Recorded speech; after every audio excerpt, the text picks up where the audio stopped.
Assalamualaikum warahmatullahi wabarakatuh. Saya akan membacakan buku yang berjudul Perjalanan Menuju Hidayah, kecuali pintu langit saja. Salah seorang ulama as-salaf berkata, ada sebagian dosa yang hanya dapat diampuni dengan kesedihan terhadap anak istri. Seseorang menceritakan kepadaku untuk meyakinkan hal itu. Sesungguhnya keluarga adalah penyumpal kenyataan ini, bukan sekedar rajutan khayal.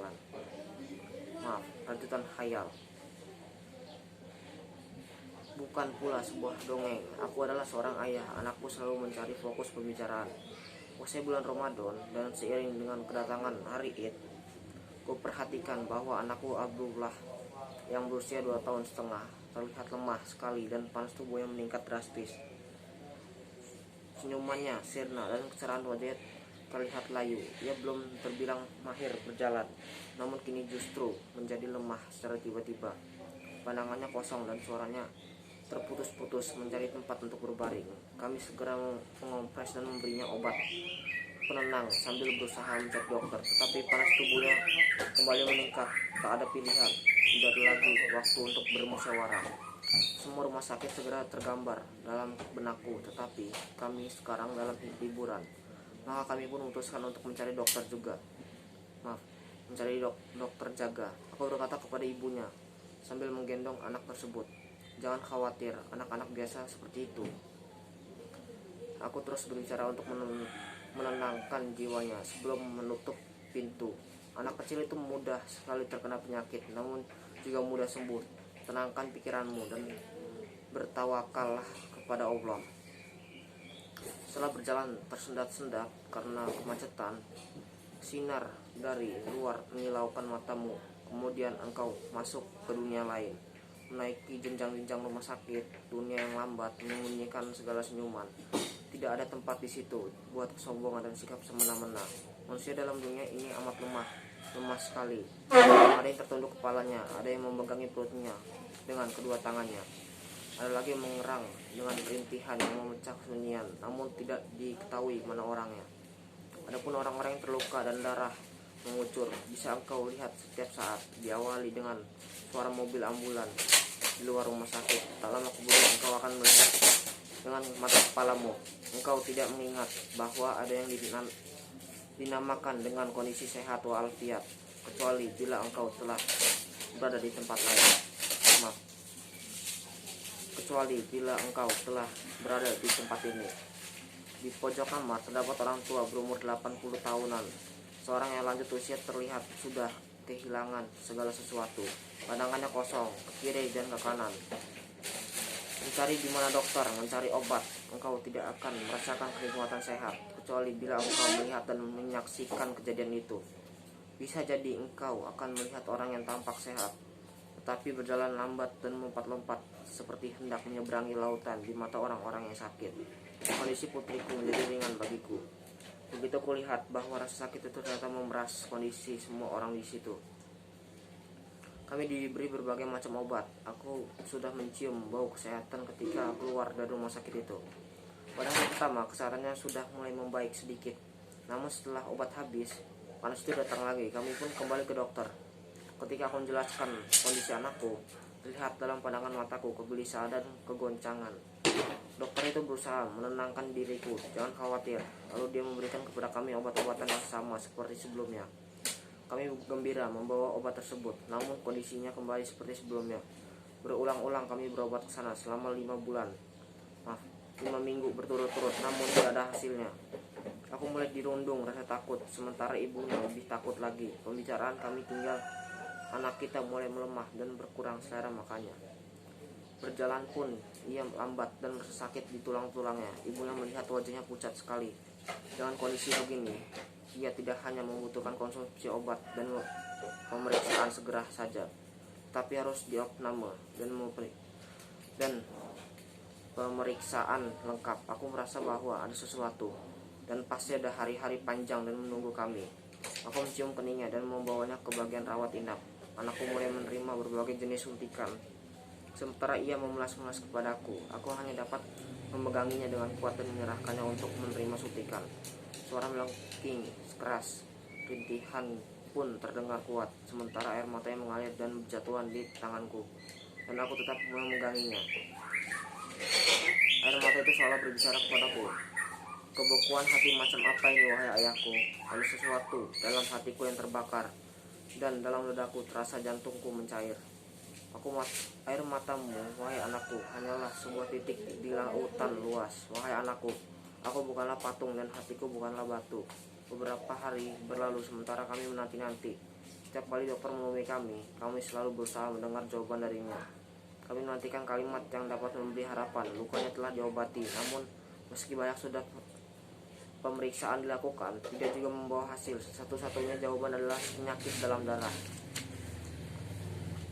Penurunan kesehatan anakku semakin bertambah, sehingga tidak mampu lagi untuk duduk, apalagi berdiri. Pandangan matanya yang tajam mengejarku terus setiap kali aku menghadap ke arahnya. Ada pertanyaan di kedua belah matanya. Kapan aku keluar dari sini? Sinar harapan akan kesembuhannya mulai mengabur ketika aku mendengar dokter itu berbicara kepada temannya. Meskipun tubuhnya lemah sekali, tetapi kita tidak akan mentransfusi darah kepadanya karena itu akan mempengaruhi hasil pemeriksaan. Dalam kondisi demikian, hari-hari berjalan lambat sekali, sementara anakku mulai kehilangan hidupnya. Dokter meminta kepada kami untuk memeriksakan sumsum tulangnya, karena itu ibarat pabrik darah bagi manusia. Aku pun menyetujuinya tanpa ragu-ragu lagi, sementara hatiku bagaikan diperas menahan sakit. Ketika melihat kepalanya, tulang tengkoraknya kecil. Aku merasakan bulatan kepalanya itu dengan tanganku, seolah-olah aku mencari kesembuhan itu sendiri. Setelah anakku dibius, diambillah sampel sumsum tulangnya. Dokter memintaku untuk memeriksakan ke rumah sakit spesialis. Aku berjalan membawa sampel sumsum itu. Mataku melotot sementara hatiku bergantung kepada roh dari langit ini. Aku tidak lagi merasakan nikmatnya hidup dan nyamannya tidur. Aku menyerahkan sampel itu kepada petugas laboratorium yang sudah disertai oleh jenis pemeriksaan yang dibutuhkan. Aku pun gembira, mudah-mudahan hasil pemeriksaan ini dapat menghilangkan sakit dan desakannya. Pada hari kedua, setelah masa-masa berlalu dengan lambat, sementara detak jantungku berlomba dengan detak jarum pejam, aku tidak mampu lagi memikirkan segala sesuatu. Aku menerima gagang telepon itu. Mudah-mudahan hasilnya sudah didapat. Aku nanti kesembuhan anakku. Telingaku kembali lagi dapat mendengar dendang tawanya. Aku juga ingat bagaimana ia berlari untuk menyambut diriku. Juga ketika ia duduk di atas punggungku dan juga ciumannya di keningku. Dalam lantunan kegembiraan, dia menjawab dengan kata-kata yang meresahkan yang telah mencabik-cabik angan-anganku, mencerai-beraikan mimpi-mimpiku, memancarkan darahku di pembuluh darahku dan meninggalkan gemanya berbunyi telingaku. Hatiku terenyuh dan air mata pun berderai. Namun aku mengangkat jariku sambil berujar, "Alhamdulillah." Dokter berkata, "Penyakit anakmu adalah kanker darah." Berjalanlah waktu yang panjang, beku dan penuh kedukaan. Dunia terasa redup di pandangan mataku. Kedua kakiku tak lagi melangkah, seolah-olah jalan di hadapanku adalah jalan buntu. Hidup-hidup tertutup. Akan tetapi aku teringat masih ada satu pintu yang terbuka, pintu langit. Aku gembira dengan keteguhan ini. Alhamdulillah. Dan terus aku lanjutkan, innalillahi wa inna ilaihi raji'un. Jiwaku menyusul dan bergerak dengan berat. Dalam otakku berputar beberapa pertanyaan yang memiliki permulaan namun tidak pernah berakhir. Sebentar lagi aku akan berpisah dengan anakku. Bagaimana aku mengabarkan ini kepada ibu dan saudara-saudaranya? Bahkan bagaimana aku memandang kepadanya? Apakah dengan pandangan perpisahan atau dengan pandangan harapan? Berbagai pertanyaan datang silih berganti dan menyusul mengetuk hatiku. Kemudian datang satu pertanyaan yang membuatku beranjak dari tempatku dan melompat dan berlari dengan kuat. Apakah aku akan berjumpa dengannya di rumah sakit atau ia sudah meninggal dunia? Berbagai perasaan saling tindih-menindih, berbagai pertanyaan saling menguntur. Aku membawa kakiku untuk berjalan di lorong-lorong rumah sakit sambil mengumpulkan kekuatan untuk berbicara. Ibunya ada di sisinya dengan kegembiraan. Kabar gembira apa hasilnya? Jawaban bagi kebingunganku lebih besar dari kebingungannya. Kehidupanku untuk diam membungkam lebih berat dari kebutuhannya akan jawaban. Kelayuan dan kesuraman membayang di tempat tidur lagi. Aku menanti dengan cemas waktu demi waktu, menit demi menit. Kemudian ia akan diangkut ke Ridhoi. Diriak. Sedetik rasa bertahun-tahun, semenit rasa berhindu-hindu. Berlalu dengan lambat dan berat. Akhirnya setelah lelah dan capek, ia pun dipindahkan pada sore hari yang panjang, dan dalam sebuah perbincangan yang panjang pula, kesedihan menyelimuti sekeliling kami. Rasa sakit seolah menegakkan panjinya di hati kami. Besok hari raya Idul Adha. Lalu waktu antara dua hari raya Id, seolah terdapat satu Id lagi yang dalam kondisi bagaimanapun kau pasti datang. Wahai Id, bersabarlah dan berharaplah pahala dari Allah. Apapun yang ditakdirkan oleh Allah pasti akan terjadi. Aku mengusap kesedihan dari hatiku dan berdoa kepada Allah dengan penuh keyakinan bahwa doaku akan dikabulkan. Pada hari kedua setelah Id, terdengar teriakan anak-anak kecil yang mengusik telingaku. Juga suara bercakap-cakap memperingatkan kegembiraan hati. Ditambah ucapan selamat dari setiap lisan kaum muslimin. Masalah yang dialami oleh Abdullah, anakku, berbeda. Ia justru meringuk di tempat tidur, menahan sakit. Aku memandanginya ketika ia sedang berbaring di atas kasurnya, berbolak-balik tidak dapat bergerak bebas. Ia membuka kedua matanya dengan susah untuk meyakinkan bahwa aku ada di situ. Pandangan yang sulit dimengerti maksudnya. Aku mengusap air mata yang mengalir dari mataku ketika melihatnya. Kondisi dan rasa sakit yang kualami bercerita. Ketabahan enggan menerima segala tanda-tanda musibah yang kusaksikan. Aku melihat segala tali selain talimu, ya Allah, yang terputuskan. Setiap aku berdoa dengan menyebut namamu, tidak juga engkau kabulkan. Padahal aku pantas untuk engkau lihat dan engkau dengarkan. Pada hari ini pengobatan secara kimiawi dilakukan terhadap anakku. Tahukah pembaca yang dimaksudkan dengan pengobatan kimiawi? Yakni suntikan bercampur biji makanan yang dimasukkan melalui darah untuk menghancurkan sel-sel busuk dan diganti dengan sel-sel bagus. Pengobatan itu membutuhkan waktu lama dan intensif selama 3 tahun. Selama 3 bulan anakku dibius total untuk bergulat dengan penyakit yang tidak merasakan rasa sakit obat kimia. Itu selama 3 pekan. Akhirnya ada perkembangan baik sedikit. Ia mulai dapat berjalan dengan lambat dan gemetar. Dokter mengatakan kepada kami bahwa ada harapan ia akan dapat diobati di kota kami itu. Dia melihat kesulitan yang kualami selama tinggal sendirian dengan anakku, sementara ibu dan saudara-saudaranya di sana. Aku segera membawa anakku meninggalkan rumah sakit. Rasa duka dan kegaduhan menggiring diriku. Seorang anak yang sedang bergulat dengan maut, dan di sana seorang ibu yang sedang bergulat dengan kesedihan. Di sini seorang ayah yang sedang bergulat dengan hidupnya. Ada satu pertanyaan di mata anakku. Kemana lagi engkau akan membawaku, wahai ayahku? Tidakkah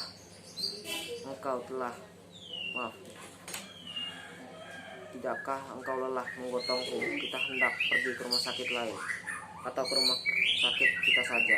Aku ingin melihat ibuku. Kami tinggal sebentar saja. Lalu kami terpaksa kembali lagi setelah 2 bulan. 1 minggu setelah kami tinggal di rumah sakit, kami melakukan pemeriksaan lagi. Kegembiraan masih memberi tempat dan kebahagiaan mengelilingi kami.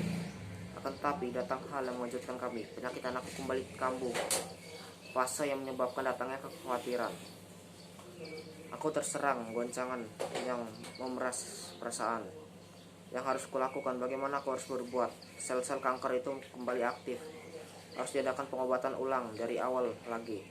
Harus diulang lagi program pengobatan itu dari awal dengan lebih intensif lagi.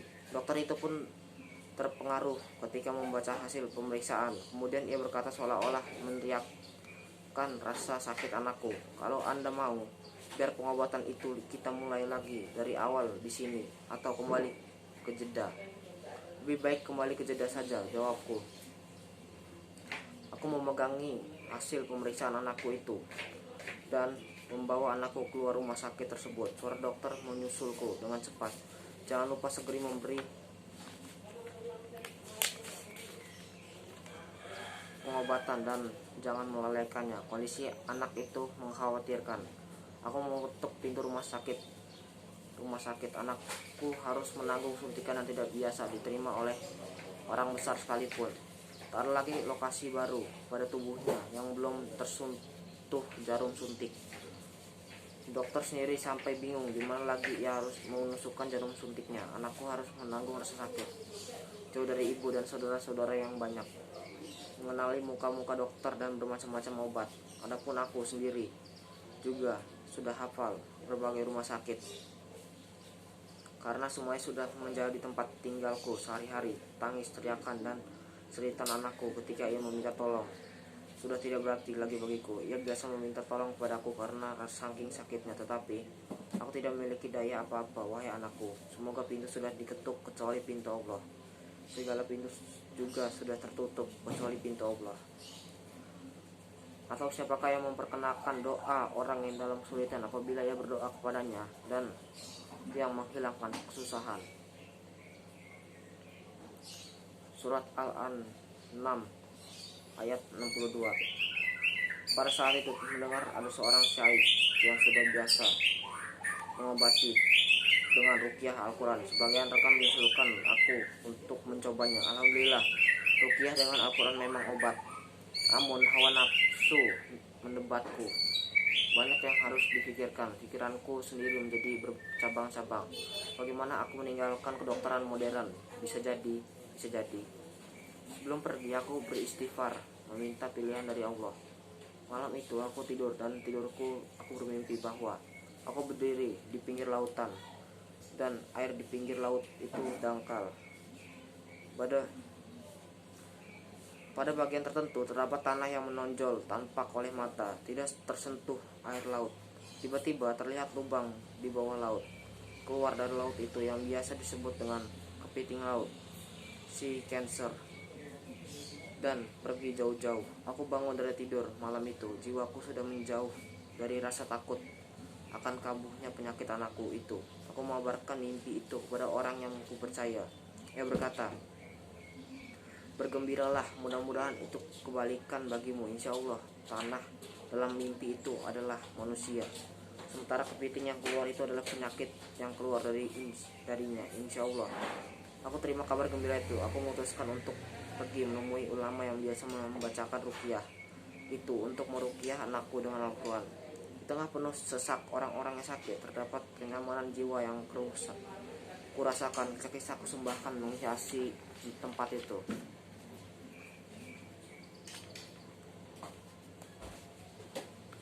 Sinar harapan itu tampak mulai melongok di diriku. Awan kebajikan mulai menaungi diriku. Selesai sudah pembacaan Al-Quran kepada anakku, ia meminta kepadaku untuk mengulanginya sebanyak 3 kali setiap minggu. Ia juga meminta diriku untuk turut juga membaca ayat-ayat Al-Quran kepadanya. Aku memutuskan untuk berhenti berobat ke rumah sakit, karena aku tidak bisa mengajaknya keluar selama mulai menjalankan pengobatan kimiawi.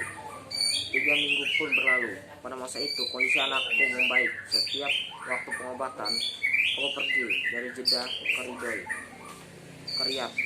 Kemudian kembali lagi. Aku menanggung rasa lelah dan kesulitan yang besar sekali. Tatkala selesai waktu pengobatan ruqyah, yaitu selama 3 minggu, aku memutuskan untuk kembali ke rumah sakit, tetapi harus menunggu hingga ada kamar kosong. Aku mendaftarkan nomor teleponku di rumah sakit itu. Aku pun diberikan dispensi untuk masuk karena aku sudah terlambat untuk berobat. Anakku itu pun dimasukkan, dan kata mereka tidak boleh membuang-buang waktu meskipun 1 menit. Beberapa hari berlalu, tiba-tiba telepon berdering. Coba Anda datang. Kami ingin mengambil contoh sumsum tulang anak Anda.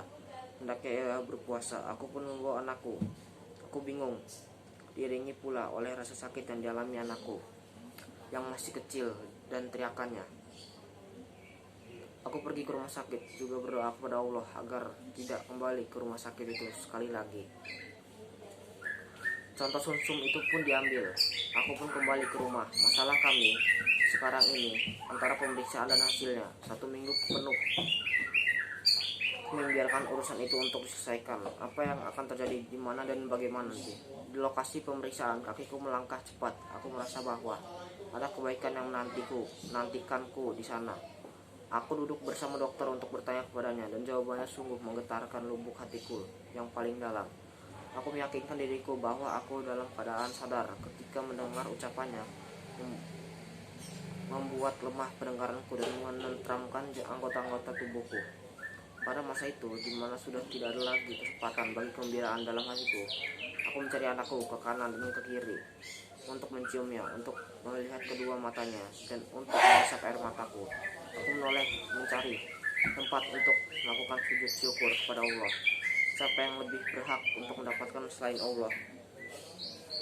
Setelah mengalami kekambuhan kira-kira berbilion-bilion sel, kini tidak ada lagi bekas dari sel-sel penyakit kanker itu. Dokter melanjutkan itu disebut sebagai kondisi tersembunyi, yakni tidak tampaknya sel-sel itu.